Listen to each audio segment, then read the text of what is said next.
आपके ब्लड में calcium, magnesium, phosphate और आयरन, इसको रेगुलेट करना, right. Act on kidney, kidney के ऊपर इसका कार्य होता है।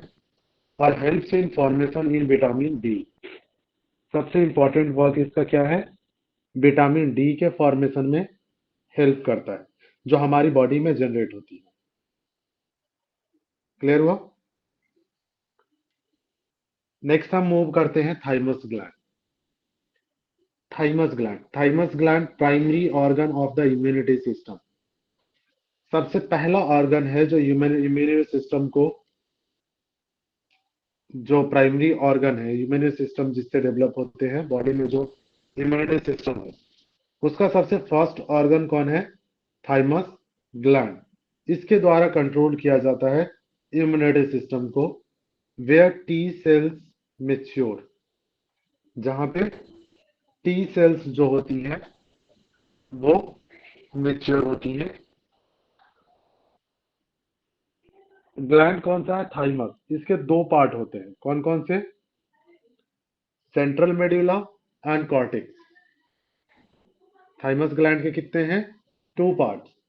ये दो पार्ट्स में डिवाइडेड है, सेंट्रल मेड्यूला और कॉर्टेक्स। अगर क्वेश्चन पूछा जाए कि cortex, central medulla and cortex is the part of, कौन से ग्लैंड के पार्ट है ये? थाइमस ग्लैंड के। क्लियर हो गया? इससे जो हार्मोन निकलता है वो कौन सा हार्मोन निकलता है? थाइमोसिन। और उसका काम क्या है? Strong immunity system. Strong immunity system. अपने बच्चों को कभी देखा है, वो खेलते होते हैं, अगर आप उनको मिट्टी में भी छोड़ दें तो वो मिट्टी में खेलते रहते हैं, यस या नो? यस और सर। जी सर। कुछ भी उठा के मुंह में डाल लेते हैं वो, उनको कोई फर्क नहीं पड़ता, राइट। लेकिन उनको कोई डिजीज भी नहीं होती है इतनी जल्दी। होता है क्या? कोई प्रॉब्लम होता है उनको? नहीं होता है। नहीं। उनको आप छोड़ दें तो वो पूरे दिन पानी में पड़े होंगे, ठंड में खेल रहे होंगे, लेकिन उनको फर्क नहीं पड़ता। उसका रीजन क्या है? चाइल्डहुड में थाइमोसिन काफी मात्रा में निकलता है, और ये जो थाइमस ग्लैंड होता है ये काफी ज्यादा एक्टिव होता है। 12 साल की एज तक कहा जाता है ये बहुत ज्यादा एक्टिव होता है। और उनमें एक सिस्टम और भी काफी ज्यादा एक्टिव पर होता है, कौन सा? कोई बताएंगे क्या? एक ग्लैंड और भी है। Pineal gland. पीनियल। बहुत बढ़िया। जो कि निद्रा से रिलेटेड है, नींद से संबंधित है। सो दैट इज, ये जो होते हैं ये बच्चों में काफी ज्यादा एक्टिव होते हैं, जिसकी वजह से एक तो उनकी इम्यूनिटी काफी ज्यादा बेटर होती है, और सेकंड वो सोते बहुत ज्यादा है, क्योंकि जो पीनियल ग्लैंड है वो ज्यादा एक्टिव है। धीरे धीरे पीनियल ग्लैंड क्या होता है, उसका जो एक्टिवनेस होती है कम होना शुरू हो जाती है, और वो ओल्ड एज में बहुत कम एक्टिव होता है। जिसका रीजन क्या है? ओल्ड एज में नींद नहीं आती है, देखा होगा आपने। क्लियर है? यस। ये कई बार क्वेश्चन पूछ दिया जाता है कि कौन सा ऐसा ग्लैंड है जो स्टार्टिंग में तो एक्टिव होता है चाइल्डहुड में, लेकिन ओल्ड एज में वो कम होना, उसका एक्टिवेशन जो होता है वो कम रहता है, उस लेवल तक एक्टिवेट नहीं हो पाता है, सिक्रेशन कम हो जाता है। तो ये पीनियल ग्लैंड होगा। क्लियर हुआ? अब हम देखते हैं एड्रिनल ग्लैंड। एड्रिनल ग्लैंड कहाँ लोकेटेड है? Lies superior to each kidney in the paramedical shape.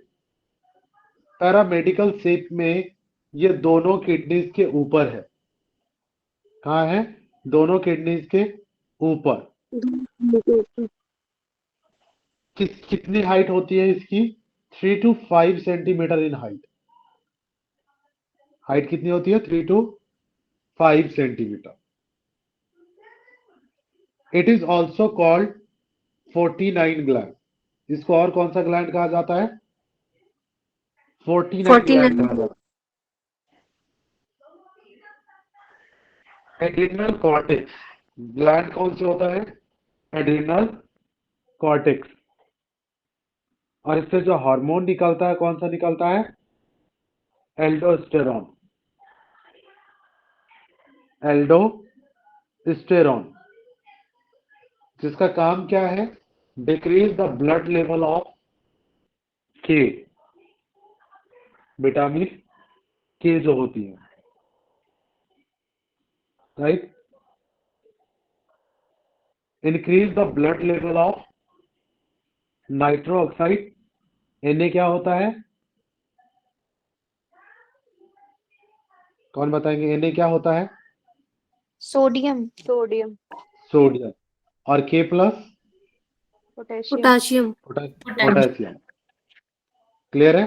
तो decrease blood level of potassium blood में डिक्रीज करता है और इंक्रीज किसको करता है? सोडियम को। क्लियर है? कॉर्टिसोल इसी से रिलीज होता है, किससे? एड्रिनल कॉर्टेक्स से। कॉर्टेक्स से समझ सकते हैं, cortex to cortisol. Increase the blood sugar. इसका काम क्या होता है? ब्लड शुगर, ब्लड में शुगर को इंक्रीज करना। क्लियर है? जब नीड होती है। डन। ये आपका हो गया, ये एड्रिनल कॉर्टेक्स से। और कॉर्टिसोल के और भी कुछ काम होते हैं, देख लेते हैं। Metabolism of fat. फैट के पाचन में जो जो कॉर्टिसोल होता है इसका काफी ज्यादा कार्य होता है। प्रोटीन एंड कार्बोहाइड्रेट्स, कार्बोहाइड्रेट्स के पाचन में और प्रोटीन के पाचन में भी ये काफी हेल्प करता है। Decrease the bone formation, decrease the bone formation and response to stress or low blood glucose, right. ये किसके लिए जिम्मेदार होता है? रिस्पॉन्स टू स्ट्रेस और लो ब्लड ग्लूकोज। स्ट्रेस के लिए जिम्मेदार होता है, ब्लड ग्लूकोज लो जब हो जाती है, दैट इज कॉल्ड स्ट्रेस। जिस कंडीशंस में होता है, इफेक्ट किसको करता है? Direct effect on immuno system, immunity system को डाउन कर देता है। क्लियर है? और बढ़ाने का काम किसका था? Thymus gland. इम्यूनिटी सिस्टम को बढ़ाने का काम थायरस का था। और कम कौन कर सकता है? ये Cortisol. कॉर्टिसोल। क्लियर हो गया? इससे एक और हार्मोन निकलता है, दैट इज कॉल्ड एंड्रोजन। आपने देखा है जिसको स्ट्रेस होती है उनकी हेयर फॉल शुरू हो जाती है, यस यू नो। तो हेयर फॉल कहां से रिलेटेड था? स्ट्रेस से। स्ट्रेस क्यों हुआ? बिकॉज ऑफ किसके रीजन से हुआ? कॉर्टिसोल। क्लियर हो गया? तो जो ग्रोथ ऑफ हेयर है वो कौन कंट्रोल कर रहा है? एंड्रोजन। डन। अब हमने एड्रेनल कॉर्टेक्स देख लिया, अब देखते हैं एड्रेनल मेड्यूला। हमने दो पार्ट देखा था ना, एड्रेनल कॉर्टेक्स और एड्रेनल मेड्यूला। ये दो पार्ट किसके? सर वॉइस ब्रेक हो रही है आपकी। ज्यादा हो रही है? जी सर, इससे पहले कुछ समझ में नहीं आया। अच्छा ठीक है, दोबारा रिपीट कर देता हूं। ठीक है। एंड्रोजन किसके रिलेटेड था? जो ग्रोथ ऑफ हेयर, जो हेयर ग्रोथ होती है ना, इससे। आपको पता है कि स्ट्रेस के रीजन में क्या होता है? हेयर फॉल शुरू हो जाते हैं, यस या no. Yes, sir. Yes sir. तो उस टाइम में क्या होगा? एंड्रोजन का भी तो रिलीज जो होना है वो कम होगा ना, तो हेयर फॉल होना शुरू होगा ही, हेयर का ग्रोथ होगा नहीं न्यू। क्लियर हुआ? ये हमने देखा एड्रेनल कॉर्टेक्स से। एड्रेनल कॉर्टेक्स से कौन कौन से हार्मोन निकले? एल्डोस्टेरोन, कॉर्टिसोल और एंड्रोजन। ये तीन हार्मोन्स जो निकले वो किससे? एड्रिनल कॉर्टेक्स से। अब हम देखते हैं एड्रिनल मेड्यूला। एड्रिनल मेड्यूला, इससे जो दो हार्मोन्स निकलते हैं, कौन कौन से?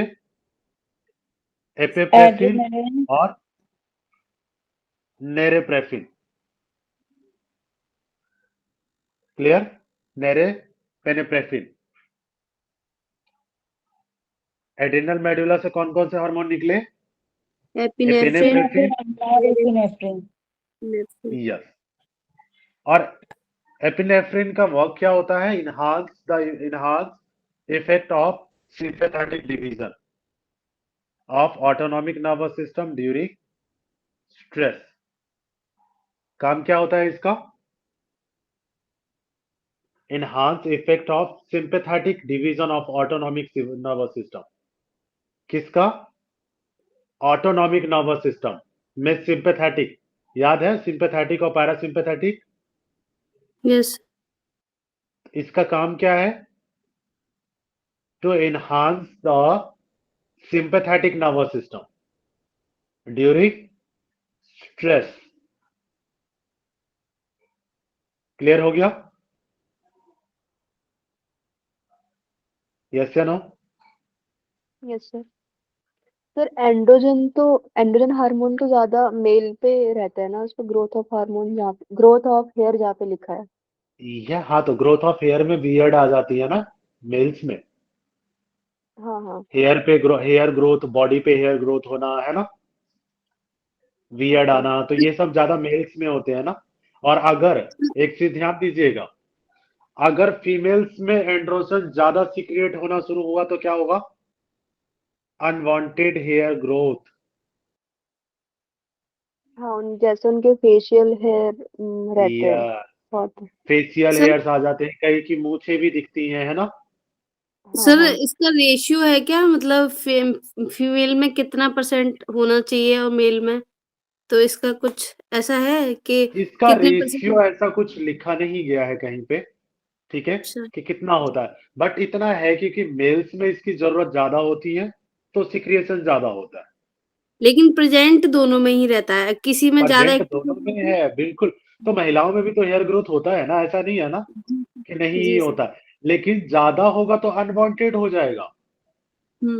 ठीक।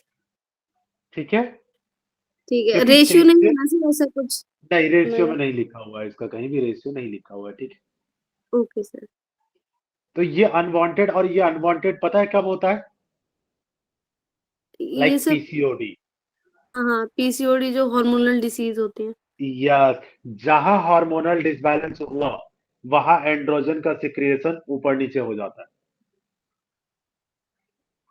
क्लियर हुआ? Yes sir. और इसका मेन रीजन क्या हो गया? स्ट्रेस। एंड्रोजन का डिसबैलेंस होने का मेन रीजन क्या हो सकता है? दो चीज हो सकती है, एक स्ट्रेस। तो मीनोपॉज। मीनोपॉज अच्छा। भी मीनोपॉज भी मेन रीजन है आफ्टर द 45। ठीक है, वुमेन्स में जो मीनोपॉज का भी जो एज होता है ना, उस कंडीशन में भी कई बार एंड्रोजन डिसबैलेंस हो सकता है। हाँ सर, लेकिन अभी ज्यादातर जो पीसीओडी जो हार्मोनल डिसबैलेंस हो रहा है वो यंगस्टर में हो रहा है, तो वो स्ट्रेस के ही कारण हो यस, सकता है। तो मैंने ये दोनों कंडीशन आपको बता दी है कि हम्म। उस कंडीशन में भी होता है, और पीसीओडी में तो होता ही होता है। Okay sir. क्लियर हो गया?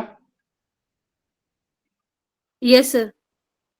चल, एड्रेनल मेड्यूला, ये क्लियर हो गया। Enhance of sympathetic nervous system. जब आप स्ट्रेस में होते हैं तो जैसे ही आप क्या करते हैं, सूर्यवेदी करते हैं, कुछ ऐसा एक्टिव वर्कआउट करते हैं, ठीक है, जब सूर्य नमस्कार कर रहे हो या बाकी जो गत्यात्मक आसनास कर रहे हो, उसमें क्या होगा? ये एपिफ्रेन और मेरे एपिफ्रेन जो है वो रिलीज होगा, और उसका रीजन क्या होगा? वहां पे सिंपैथेटिक नर्वस सिस्टम एक्टिवेट हो जाएगा। एपिप्रेफिन में बढ़ेगा, और नॉर एपिप्रेफिन में क्या होगा? डाउन होगा। ये ध्यान रखिएगा। चलो आगे देखिए, पेनक्रियास। आपको पता है pancreas as a mixed gland, ये सिर्फ अंतरस्रावी ही नहीं है, बहिर्स्रावी भी है। ठीक है। पेनक्रियाज से जो हार्मोन निकलते हैं, हार्मोन इंसुलिन, सबसे पहला हार्मोन क्या है? इंसुलिन। कितने परसेंट? 70%। 70%। पेनक्रियाज से 70% इंसुलिन निकलता है, जिसका काम होता है decrease the blood sugar related to diabetic. ठीक है। इससे जो सेकेंड होता है glycogen, increase the blood glucose, blood में ग्लूकोज की मात्रा को बढ़ाने का काम क्या करता है? ग्लाइकोजन। अगर ब्लड में शुगर कम होगा, ग्लूकोज कम होगा, तो क्या होगा? कोई बताएंगे मुझे? यस, हमने थेरेपी पढ़ चुके हैं हम लोग। अगर ब्लड में ग्लूकोज लेवल कम हुआ तो क्या होगा? शुगर की कमी, डायबिटीज इंसुलिन की कमी, डायबिटीज होगा। इंसुलिन कैसे डायबिटीज होगा? ग्लूकोज सर की कमी डायबिटीज बोल रहा हूं इंसुलिन मैं, ना कि बढ़ेगा बढ़ा उसका। हुआ। अगर ब्लड में ग्लूकोज कम हुआ तो क्या होगा, ये पूछ रहा हूं। बढ़ेगा तो डायबिटिक होगा, ये तो क्लियर है। कम होगा तो पता है क्या होगा? ब्लड प्रेशर लो, वीकनेस, चक्कर आना। फिर डॉक्टर कहते हैं ना कि इसको ग्लूकोज चढ़ाना पड़ेगा। समझ आया? यस इसीलिए सर। इलेक्ट्रॉल जब पीते हैं तो इंस्टेंट एनर्जी फील होने लगती है, यही रीजन है। अब समझ आ गया कैसे होता है? Yes sir. वो ब्लड में ग्लूकोज की मात्रा को बढ़ा देता है, क्योंकि ग्लूकोज ही तो फॉर्म है एनर्जी का ना। ग्लूकोज एनर्जी का फॉर्म है ना, इसी से तो आपको एनर्जी मिल रही है। क्लियर हो गया? Yes next sir. है सोमैटोस्टैटिन। सोमैटोस्टैटिन भी हार्मोन निकलता है किससे? हाँ, पेनक्रियाज से। पेन इसका काम क्या होता है? इन दोनों को बैलेंस करना। किसको? इंक्रीज और डिक्रीज को। ब्लड शुगर और ग्लूकोज को बैलेंस करने का काम कौन करता है? सोमैटोस्टैटिन। इंसुलिन ने डिक्रीज करने का काम किया था और ग्लाइकोजन ने इंक्रीज करने का, और इन दोनों को बैलेंस कौन करेगा? सोमैटो। सोमैटोस्टैटिन। ये होता है 7%। क्लियर हो गया? इससे एक और निकलता है hormone, pancreatic pancreatic polypeptide. Pancreatic polypeptide. Clear है? Pancreatic polypeptide. इसका काम क्या होता है? Secretion of digestive enzymes. Secretion of digestive enzymes. ये जो हार्मोन निकलता है, ये क्या करता है? इसका काम है सिक्रिएट करना जो डाइजेस्टिव एंजाइम्स निकल रहे हैं फॉर द डाइजेशन। क्लियर हो गया? यस या नो? Yes sir. अब हम मूव करते हैं ovaries and testis. Hello sir. हाँ जी। सर क्वेश्चन ऐसे भी तो आते हैं ना कि पेनक्रियास के अल्फा सेल से कौन सा हार्मोन निकलता है, बीटा से कौन सा? हाँ जी, तो अल्फा से कौन सा निकलेगा? हम्म, बीटा अल्फा से सेल आता से तो है इंसुलिन निकलता है। पेंडिपेप्टाइड ग्लाइक और ग्लूकागोन। ग्लाइकोजन। बीटा से इंसुलिन और गामा से सोमैटोस्टैटिन। Gamma somatostatin. क्लियर हो नहीं, गया? शायद डेल्टा है, डेल्टा सेल है शायद। डेल्टा या एफ अल सेल्स भी बोलते अल्फा हैं उनको। बीटा और गामा सेल्स है, नॉट डेल्टा है। ठीक है? अल्फा बीटा और गामा। तो गामा पता सेल्स। नहीं, ठीक मतलब गूगल में डेल्टा आ रहा था तो पता नहीं। एफ है, सेल्स डेल्टा भी है। बोला जाता है इनको। एफ सेल्स हाँ मोस्टली कहा जाता है। हाँ। डेल्टा सेल कहा जाता है, alpha beta and great. Delta. ठीक है। अल्फा से कौन सा निकल रहा है? पैनक्रियाटिक पॉलीपेप्टाइड का पीपी सेल। अल्फा अल्फा से निकलता है पेलीपेप्टाइड और ग्लूकागोन भी जो ग्लूकोज को कन्वर्ट करता है। देन बीटा से इंसुलिन और गामा या एफ से सोमेटोस्टेटिन। ठीक है, ये 3 सेल्स होती है। मोस्टली क्वेश्चंस पता है क्या किससे आता है? बीटा सेल से। हाँ, और इनको लैंगर-हैंस दीपिकाएं बोला जाता है। इसमें लैंगर-हैंस की अल्फा बीटा दीपिकाएं गामा। होती है, अभी हम आगे देखेंगे। पेनक्रियाज को अभी हम उसका वर्क देखेंगे, ठीक है। मैं आपको दिखाऊंगा पेनक्रियाज कैसे काम करता है। ओवरीज एंड टेस्टिस, ये मेल एंड फीमेल जेनिटल्स, जो 2 ग्लैंड्स होती हैं, जेनिटल्स होती हैं। ग्लैंड्स जो होती है फीमेल में, दैट इज ओवरी। इसका जो हार्मोन निकलता है periodical release egg cells oocytes, right, oocyte, जिसको पीरियोडिकल रिलीज एग सेल्स, जो एग सेल्स होती हैं उसको रिलीज करने का काम इसमें होता है, ओवरीज में। इसके लिए एस्ट्रोजन और टेस्टोस्टेरोन और प्रोजेस्टेरोन, ये 3 हार्मोन निकलते हैं, एस्ट्रोजन, टेस्टोस्टेरोन और प्रोजेस्टेरोन। प्रोजेस्टेरोन को क्या कहा जाता है? That is also known as pregnancy hormone. Progesterone को प्रेगनेंसी हार्मोन भी कहा जाता है। जो पीरियोडिकल रिलीज एग सेल्स है, ये क्या है? इसका फंक्शन क्या होता है? रिप्रोडक्शन। और एस्ट्रोजन, टेस्टोस्टेरोन और प्रोजेस्टेरोन ये सेक्स, मोस्टली सेक्स के फंक्शंस में आते हैं, और प्रोजेस्टेरोन प्रेगनेंसी में आते हैं। क्लियर है? ये 3 है, रिप्रोडक्शन, सेक्स एंड प्रेगनेंसी। ये ओवरीज में जो फंक्शन होते हैं, 3 हार्मोन।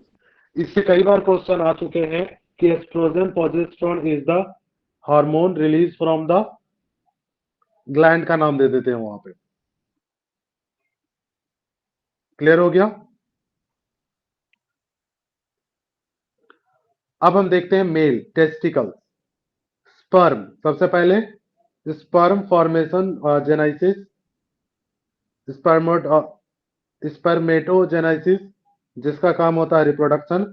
जैसे मेल फीमेल में रिप्रोडक्शन का काम क्या था? ओसाइट्स, जो एक का फॉर्मेशन हो रहा था। क्लियर है? और मेल में क्या होगा? स्पर्मेटोजेनाइसिस, जो स्पर्म का फॉर्मेशन होता है। क्लियर है? यही जो रीजन होता है ना फर्टिलाइजेशन का, स्पर्म एंड एग्स। सो यहाँ पे जो हार्मोन निकलता है मेल के टेस्टिकल से, जो दैट इज एंड्रोजन और टेस्टोस्टेरोन। क्लियर हो गया? प्रोजेस्टेरोन कहाँ निकल रहा है? फीमेल में, ओवरीज। और ओवरीज से। टेस्टोस्टेरोन मेल में टेस्ट है। टेस्टोस्टेरोन मेल में। यहाँ पे कंफ्यूज मत होइएगा कि अगर प्रोजेस्टेरोन दे दे तो आप कंफ्यूज हो जाएंगे ये कहाँ था। टेस्टिस से टेस्टोस्टेरोन, ये चीज याद रखिएगा। क्लियर हो गया? चल, यहां तक क्लियर हो गया सभी को ग्लैंड्स का? यस या नो? चल, अब हम देख लेते हैं सेंसरी नर्वस सिस्टम, सेंसेस किस तरीके से वर्क करते हैं। जो सेंसरी नर्वस सिस्टम है, it is the part of nervous system. ये क्या है? Part of nervous system. ये तंत्रिका तंत्र का एक भाग है। संवेदी, सेंसरी क्या होता है? सेंसरी को हिंदी में संवेदी कहते हैं। संबंधित। संवेदी तंत्रिका तंत्र। Done? So it's a responsible for the processing sensory information. जो सेंसरी इंफॉर्मेशन हो रही है, जैसे मान के चलिए कि आपने किसी चीज को टच किया, ठीक है, आपने कुछ खाया, आपको टेस्ट का पता चल रहा है, ये क्या है? सेंसरी ऑर्गन्स कितने हैं? 5 5। कौन कौन से?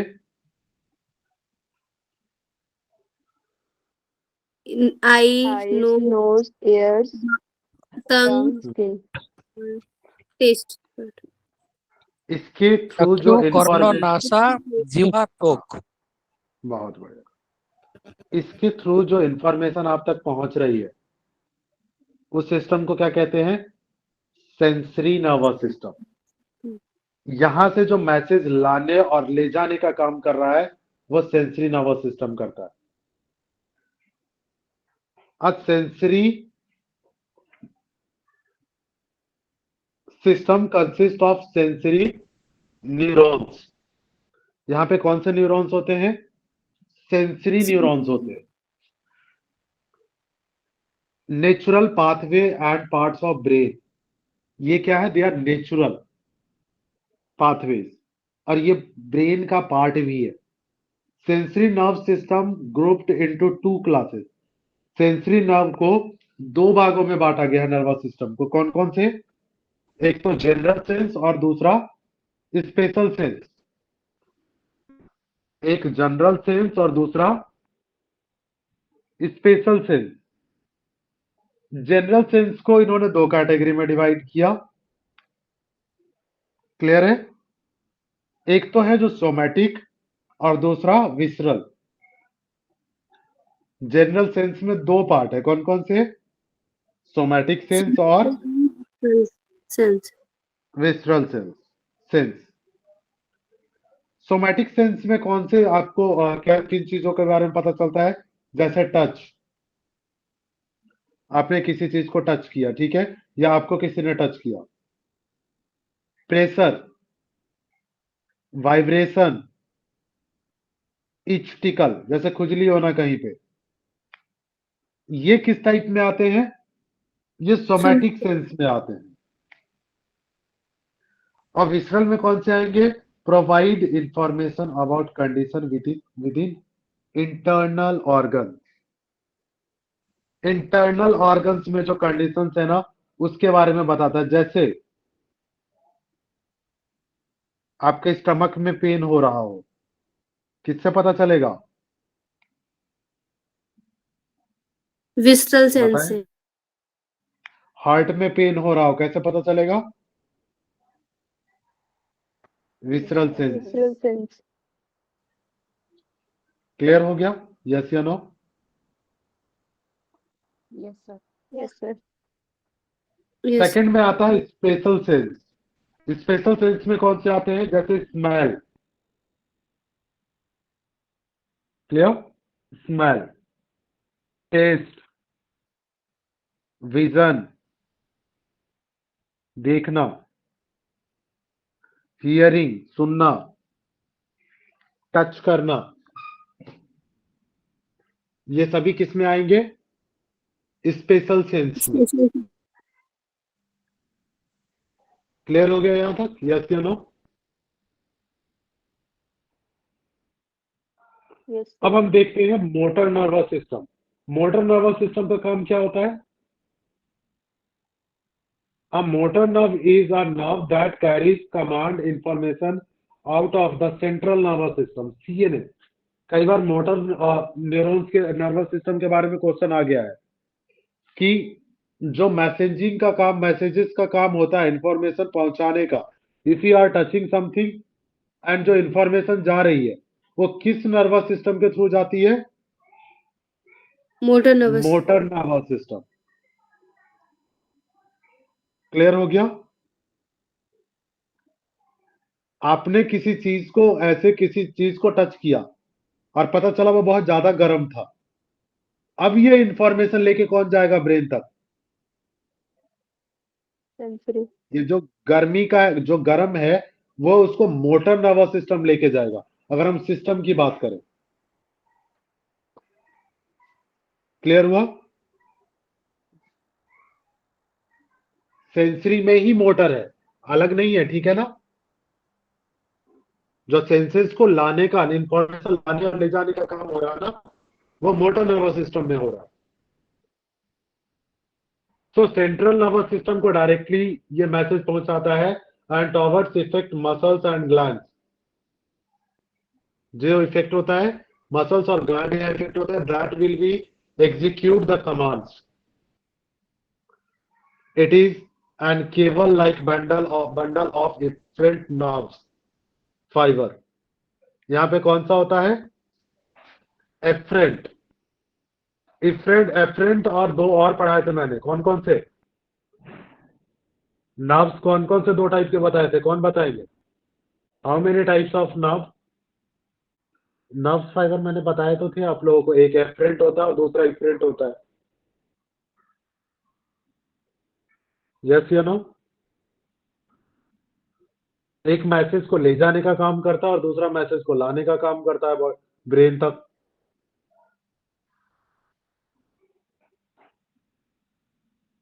क्लियर हुआ? यस या नो? वॉइस आ रही है मेरी? ये तो क्लियर है। ठीक है। और ये होते कहाँ है? In the peripheral nervous system, PNS। Motor nerves are after paired with the sensory nerves travel from the PNS to CNS। मैंने आपको ये बताया था कि दो है, कौन कौन से? नर्वस सिस्टम के कितने पार्ट से? 2 पार्ट। इट्स दो पार्ट है। Nervous कौन कौन system, से? PNS ऑटोनोमस सेंट्रल और सेंट्रल स्टार्टिंग में तो सेंट्रल और पेरिफेरल होगा ना। अब पेरिफेरल किससे कनेक्टेड होते हैं? peripheral, सेंट्रल से। पेरिफेरल मैसेजेस कहाँ पहुंचाते हैं? सेंट्रल को, और सेंट्रल फिर वापस मैसेज को कहाँ भेजेगा? ब्रेन तक। और ब्रेन से जो मैसेज आते हैं फिर कहाँ से आते हैं? सेंट्रल नर्वस में आते हैं, और सेंट्रल से कहाँ ट्रांसफर होता है? पेरिफेरल में। और वो फिर peripheral, मैसेज कहाँ तक पहुंचता है? उस ऑर्गन तक, उस बॉडी पार्ट तक। समझ आया? ये पूरा एक सिस्टम चलता है मैसेज का। कार्डियोवास्कुलर स्टार्ट करते हैं हम लोग, कोशिश करेंगे आज इसको कंप्लीट करने की। Cardiovascular system also known as CVS। Cardiovascular का शॉर्ट फॉर्म क्या कह देते हैं? CVS, cardiovascular system. Cardiovascular system it's a concepts, anatomy, physiology and it's a functions जो हमें देखना है। Cardiovascular system, right? Cardio plus vascular, there is a two system, cardio plus vascular, heart plus blood vessels and blood. इसमें दो चीजें हैं, एक तो हार्ट आ रहा है और दूसरा ब्लड वेसल्स और ब्लड। कंपोनेंट्स ऑफ हार्ट कौन कौन से होते हैं? हार्ट के कौन कौन से कंपोनेंट्स से देख लेते हैं। सबसे पहले हार्ट, राइट? हार्ट, फिर जिसमें से ब्लड निकलता है आर्टरीज, धमनी। इसमें कौन सा ब्लड होता है? ऑक्सीजनेटेड ब्लड होता है। कौन सा ब्लड होता है? ऑक्सीजनेटेड। उसके बाद होती है blood vessels. Blood vessels like veins. Veins में कौन सा ब्लड होता है? इम्प्योर, जो डीऑक्सीजनेटेड ब्लड कहते हैं जिसको, राइट? और ब्लड में होती हैं कुछ ब्लड कैपिलरीज, जहां पे एक्सचेंज ऑफ क्या होती हैं? ऑक्सीजन एंड कार्बन डाइऑक्साइड, जो कि कैपिलरीज होती है। कैपिलरीज में बहुत छोटे छोटे हिस्सों में ये बढ़ जाती है। अगर हम देखें, ये इमेज सभी को क्लियर है? सबसे पहले जो आर्टरीज है और वेन्स है उसको डिवाइड किया गया। हार्ट के दो पार्ट होते हैं, पहले कौन कौन से? नीचे देख लेते हैं, उसके बाद हम पिक्चर को फिर देखेंगे। फिजियोलॉजी क्या है हार्ट का?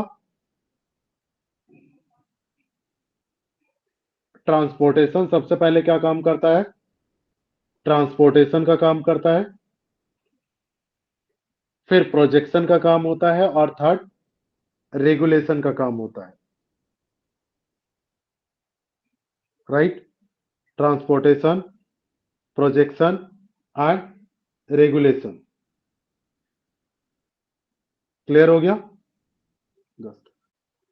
हार्ट के पता है आपको कितने चैम्बर होते हैं? There is a 4 chamber. How many chamber in heart? 4। सबसे ऊपर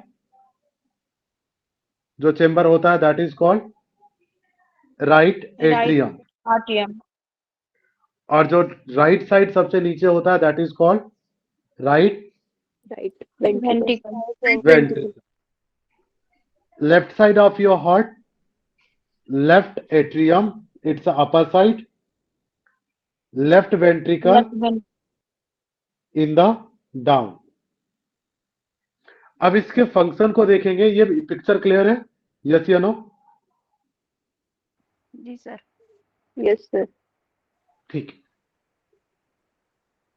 अब यहाँ पे ये देखिए, ये हार्ट का पिक्चर है टोटल, ठीक है? आज के वाला हार्ट नहीं है, ये पुराना वाला हार्ट है जो रियल में है, ठीक है? ये ध्यान रखिएगा। जो इमोजीज वाले हार्ट होते हैं ना, वो वाले नहीं है, रियल में ऐसा होता है। डन? तो right atrium, right ventricle, left atrium, left ventricle, ये 4 चेंबर सभी को क्लियर हो गए? Yes sir. जी सर। गुड। अब यहाँ पे आपको ये दिख रहा होगा एक बड़ा सा पाइप बिल्कुल साइड में, जो ऊपर भी है और नीचे भी है। ऊपर क्या लिखा हुआ है? सुपीरियर वेना कावा, और नीचे जो है उसको क्या कहते हैं? Inferior vena cava. इंफीरियर मतलब नीचे, सुपीरियर मतलब ऊपर, कुछ अलग नहीं है, पाइप एक ही है।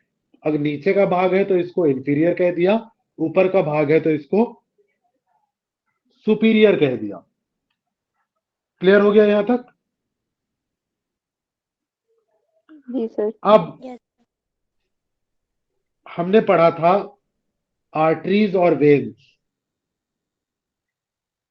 ब्लड पूरे शरीर में कहां से एंटर करता है जब हार्ट में एंटर करना हो? इंफीरियर वेना कावा से। इंफीरियर वेना कावा से। ये कहां से ब्लड को रिसीव करता है? From the down to chest.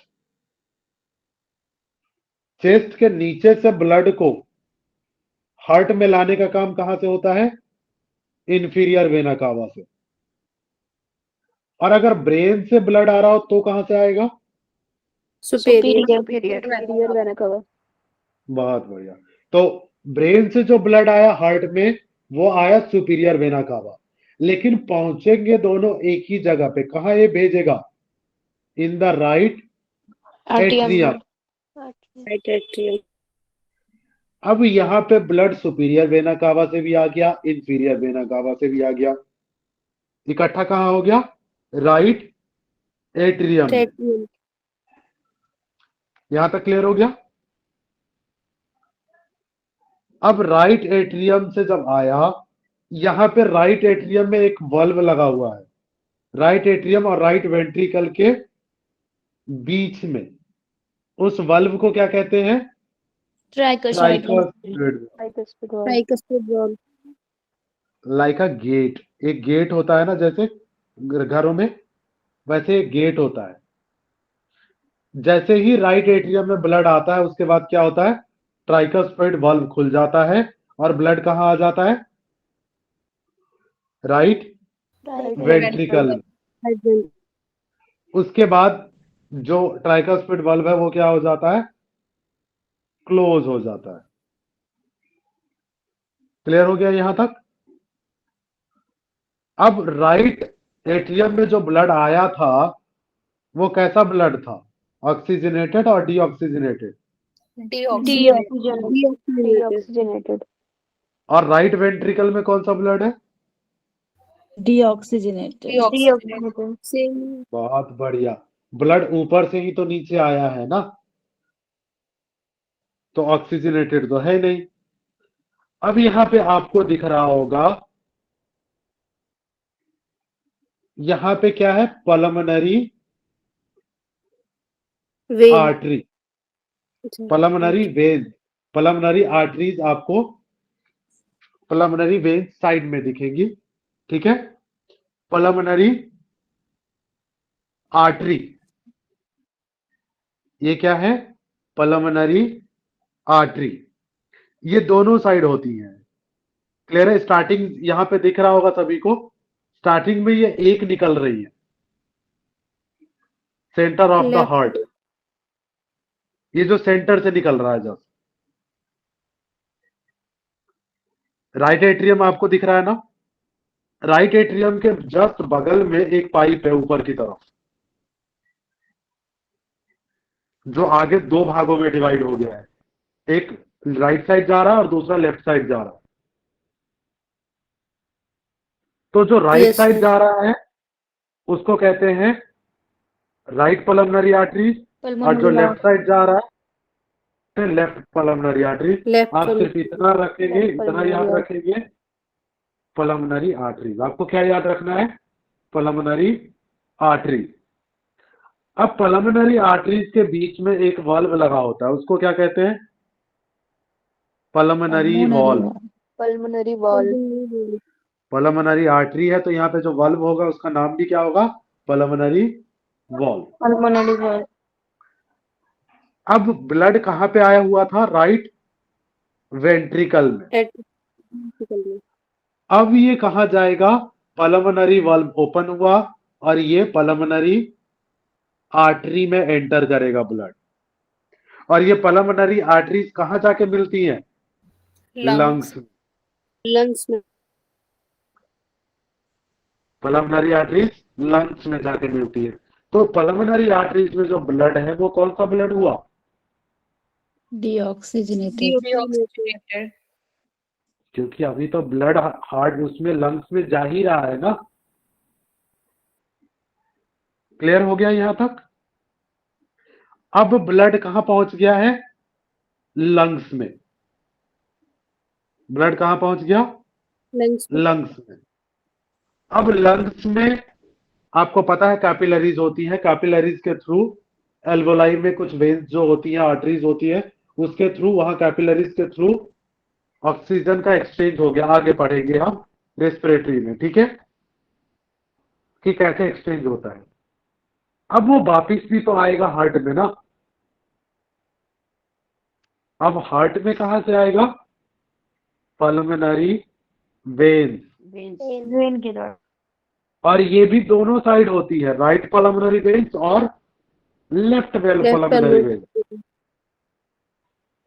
अब जो ऑक्सीजनेटेड ब्लड हुआ, ऑक्सीजनेटेड कहाँ हुआ? लंग्स में। Lungs एंटर में. कहां से करेगा हार्ट में? पल्मोनरी वेन्स के थ्रू। तो जो अब पल्मोनरी वेन्स में ब्लड है वो कैसा ब्लड है? Oxygenated. Oxygenated. ऑक्सीजनेटेड। गुड। अब पल्मोनरी वेन्स कहां से कनेक्टेड है? पल्मोनरी वेन्स से जो ब्लड आता है वो किस में आता है? लेफ्ट एट्रियम में। Left atrium. क्लियर है? लेफ्ट एट्रियम में। तो जो लेफ्ट एट्रियम में ब्लड है वो कौन सा ब्लड है? ऑक्सीजनेटेड। Oxygenated.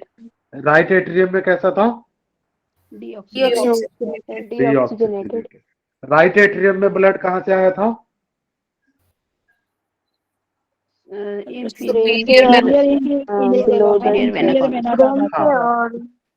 बॉडी से, मोस्टली कह सकते हैं बॉडी से आया था, ठीक है, होल बॉडी से। और जो लेफ्ट एट्रियम में ब्लड आया है वो कहां से आया है? Lungs से. लंग्स से आया है। यहां तक क्लियर हो गया सभी को? जी सर. गुड। अब जैसे हमने देखा था राइट एट्रियम और राइट वेंट्रिकल के बीच में एक वॉल्व था, एक गेट था जिसको कहा था tricuspid valve. Tricuspid valve.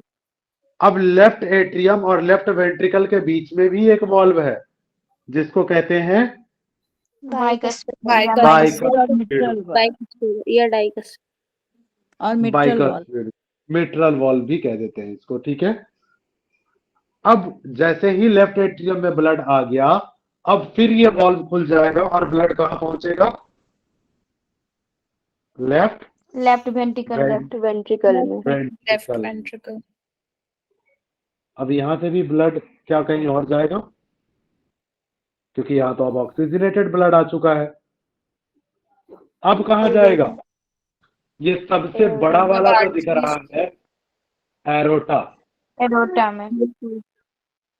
Aorta और बाइका जो आपका लेफ्ट एट्रियम है, लेफ्ट एट्रियम उसके नीचे जो लेफ्ट वेंट्रिकल है, ठीक है, एरोटा और लेफ्ट वेंट्रिकल के बीच में भी एक वाल्व होता है, जैसे कहाँ पे था, राइट राइट एट्रियम और वेंट्रिकल, राइट वेंट्रिकल। हाँ राइट वेंट्रिकल और पल्मोनरी जो आर्टरीज थी उसके बीच में वाल्व था ना, पल्मोनरी वाल्व। वैसे ही एरोटा और लेफ्ट वेंट्रिकल के बीच में जो वाल्व होगा उसको क्या कहेंगे, aortic valve. Aortic aortic semilunar valve. Valve, aortic semilunar valve. अब जैसे ही लेफ्ट वेंट्रिकल में ब्लड आ गया, अब कौन सा एओर्टिक वाल्व खुलेगा और गेट खुलने के बाद वो ब्लड को कहां भेजेगा, एरोटा लेफ्ट में, एओर्टा में। एरोटा में, नॉट लेफ्ट वेंट्रिकल ना। ब्लड तो अब बॉडी में जाएगा ना लेफ्ट वेंट्रिकल से, एरोटा के थ्रू अब ब्लड कहां जाएगा, इन द होल बॉडी। यहाँ पे एरोटा है और ये एरोटा जब छोटे छोटे उसमें बट जाती है, जब पतली पतली उसमें बट जाती है तो उसको क्या कहते हैं, आर्टरीज। यहां तक क्लियर हुआ? जी सर। Yes sir.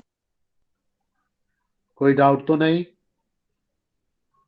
सर जैसे आर्टरी में प्योर ब्लड जाता है और वेन्स में इम्प्योर ब्लड रहता है, तो यहाँ पे उल्टा होता है ना, यहाँ पे पल्मोनरी या आर्टरी में डीऑक्सीजनेटेड जा रहा है और वेन्स में पल्मोनरी ऑक्सीजनेटेड आ में रहा है। ऑक्सीजनेटेड आ रहा है।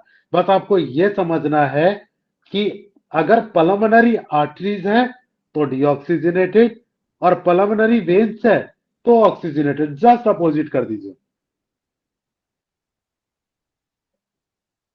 क्लियर हो गया? आर्टरी जो है तो हार्ट के अंदर होती है, वेन्स हार्ट के बाहर। यस, यहां तक क्लियर हो गया? यस या नो? हार्ट्स की टोटल 3 लेयर होती है।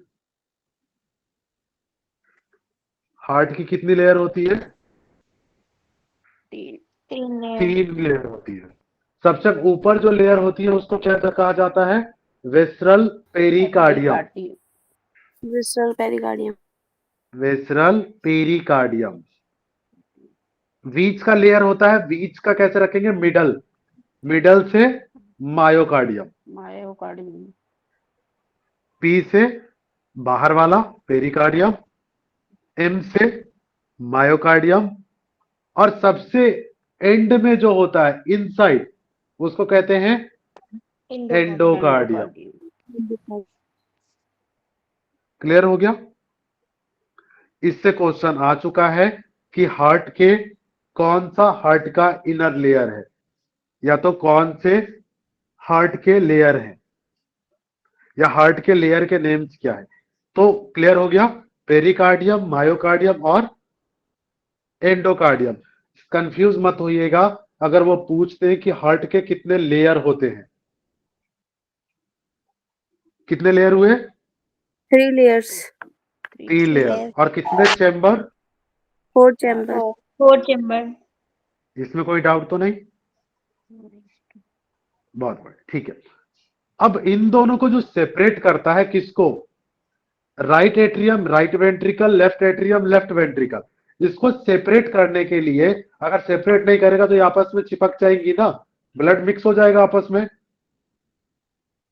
तो इसको सेपरेट करने के लिए एक मसल्स होती है, उसको क्या कहते हैं, सेप्टम। Interventricular septum. क्या कहते हैं, इंटर वेंट्रिकुलर सेप्टम। मोस्टली इसको सेप्टम भी कह देते हैं, पूरा ना कह के, ठीक है, लेकिन नाम याद होना चाहिए आपको।